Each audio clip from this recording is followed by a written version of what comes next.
नमस्कार बंधू आणि भगिनींनो, आपणा सर्वांचं आपल्या विधिनिधान या यूट्यूब चॅनलमध्ये स्वागत आहे. मित्रांनो, आज आपण बनावट वहिवाट केस दाखल केल्यास होऊ शकतो तुरुंगवास, हा आपल्या थंबनेलचा विषय आहे. यापूर्वी आपण वहिवाट या विषयावर मामलेदार कोर्ट ऍक्ट कलम 5(2) आणि महाराष्ट्र जमीन महसूल अधिनियम कलम 143 प्रमाणे वहिवाट केस मेहरबान तहसीलदार यांच्या न्यायालयात दाखल करता येते आणि तुम्हाला वहिवाट रस्ता मिळतो, अशा आशयाचे व्हिडिओ बनवलेले आहे. परंतु जर तुम्ही एखादी बनावट वहिवाट केस मेहरबान तहसीलदार साहेब यांच्या न्यायालयात दाखल केली तर काय परिणाम होऊ शकतो, यासाठी आजचा आपला विषय आहे. आपण जर मामलेदार कोर्ट ऍक्ट बघितला तर त्यामध्ये कलम 5(2) अंतर्गत तुम्हाला वहिवाट रस्त्यामधील अडथळा दूर करून मिळण्यासाठी अर्ज करता येतो. इथे एक बाब लक्षात घ्या की रस्ता अस्तित्वात आहे परंतु तिथे अडथळा निर्माण केलेला आहे. अशा परिस्थितीमध्ये तुम्ही मामलेदार कोर्ट ऍक्ट कलम 5(2) प्रमाणे केस दाखल करू शकता आणि मेहरबान तहसीलदार साहेब जागेवर जाऊन स्थळ निरीक्षण करून अडथळा दूर करून तुमचा रस्ता पूर्ववत वहिवाटीसाठी खुला करू शकतात. परंतु जर तुम्ही एखादी खोटी वहिवाट केस मेहरबान तहसीलदार साहेब यांच्या समोर दाखल केली तर काय परिणाम होऊ शकतो, तर मामलेदार कोर्ट ऍक्ट कलम 25 प्रमाणे जर तुम्ही खोट्या वादपत्राने सत्यापन करण्याबद्दल शिक्षा, म्हणजे एखादी खोटी केस तुम्ही दाखल केलेली आहे, तुम्ही जो कथन केलेला आहे, जे वादपत्र मेहरबान न्यायालयामध्ये दाखल केलेलं आहे, हे तुम्हाला माहीत आहे की हे खोटं वादपत्र आहे, किंवा तुम्ही मेहरबान कोर्टामध्ये वहिवाट केसच्या चौकशीच्या दरम्यान खोटा पुरावा दाखल केला किंवा खोट्या वादपत्रावर सत्यापन केलं, म्हणजे शपथ घेतली, तर तुम्हाला तुरुंगवास होऊ शकतो. यासाठी मामलेदार कोर्ट ऍक्ट कलम 25 नमूद केलेला आहे. कलम 25 ची जर आपण रचना बघितली तर ती अशी आहे: खोट्या वादपत्राने सत्यापन करण्याबाबत शिक्षा. कोणत्याही वादीस या अधिनियमान्वये कोणत्याही वादपत्र कोणत्याही महत्वाच्या बाबतीत खोटे आहे हे माहीत असून किंवा तसे वाटत असून किंवा ते खरे आहे असे वाटत नसतानाही तो त्या वादपत्रावर सही करील आणि त्याचे सत्यापन करील, त्याने भारतीय दंड संहिता कलम 193 अन्वये शिक्षेस पात्र असा अपराध केला आहे असे मानण्यात येईल. मित्रांनो,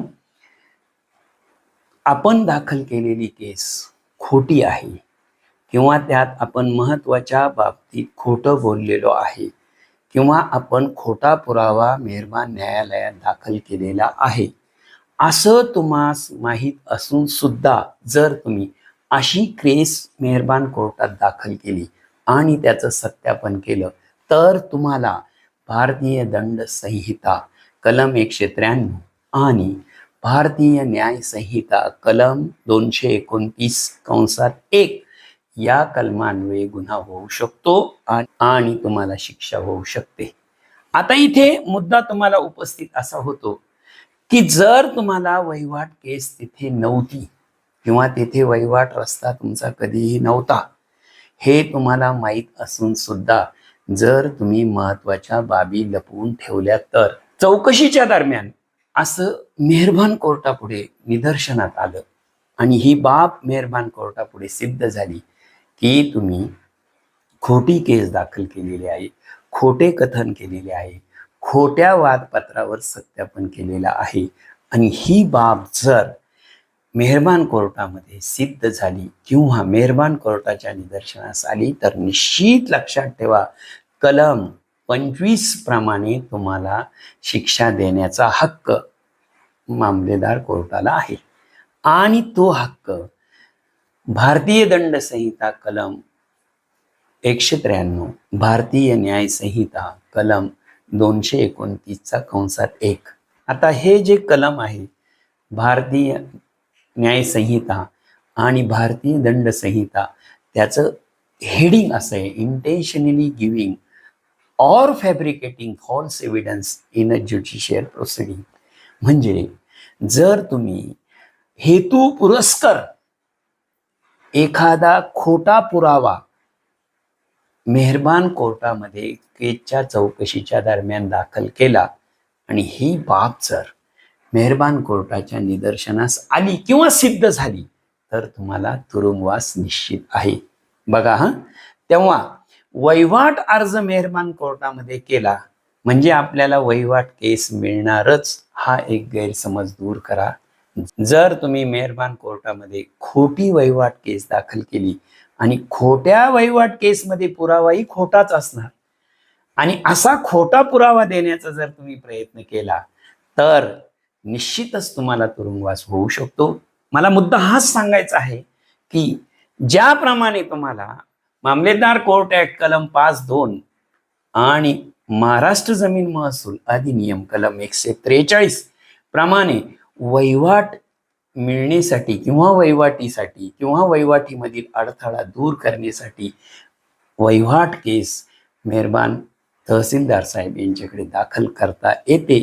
पण त्याची दुसरी बाजू ही लक्षात ठेवा, जर तुम्ही खोटी केस मेहरबान तहसीलदार साहेब यांच्याकडे दाखल केली आणि त्या खोट्या केसमध्ये जर तुम्ही खोटा पुरावा देण्याचा प्रयत्न केला तर मामलेदार कोर्ट ऍक्ट कलम 25 प्रमाणे तुमच्या विरुद्ध गुन्हा दाखल होऊ शकतो आणि तुमच्या विरुद्ध गुन्हा दाखल केल्यानंतर तुम्हाला शिक्षा होऊ शकते.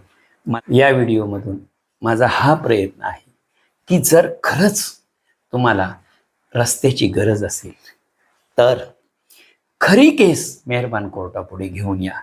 केवळ मला जवळचा रस्ता पडतोय, सगळ्या भाऊबंधांनी मिळून एखाद्याला त्रास द्यायचं, सगळ्यांनी एका जात भाईनी एकत्र यायचं आणि एखाद्या अल्पसंख्याकावर आरोप करायचा किंवा त्याच्या विरुद्ध त्रास द्यायचा किंवा त्याच्यावर खोटी केस करायची, हे टाळण्यासाठी कलम 25 हा आधार आहे. लक्षात ठेवा, ज्याप्रमाणे तुम्हाला मेहरबान न्यायालयात जाऊन वहिवाट मिळवता येते त्याचप्रमाणे जर खोटी वहिवाट केस दाखल केली आणि तिचं वादपत्र जर तुम्ही सत्यापन केलं तर तुम्हाला शिक्षा होऊ शकते. आशा करतो की या व्हिडिओत दिलेली माहिती तुमच्या आयुष्यामध्ये कधी ना कधी तुम्हाला उपयोगात पडू शकते किंवा पडेल. जर माझा हा व्हिडिओ तुम्हाला आवडला तर लाईक करा, शेअर करा, चॅनलला सबस्क्राईब करा. पुन्हा भेटू पुढच्या व्हिडिओमध्ये. तोपर्यंत सर्वांचे आभार. धन्यवाद.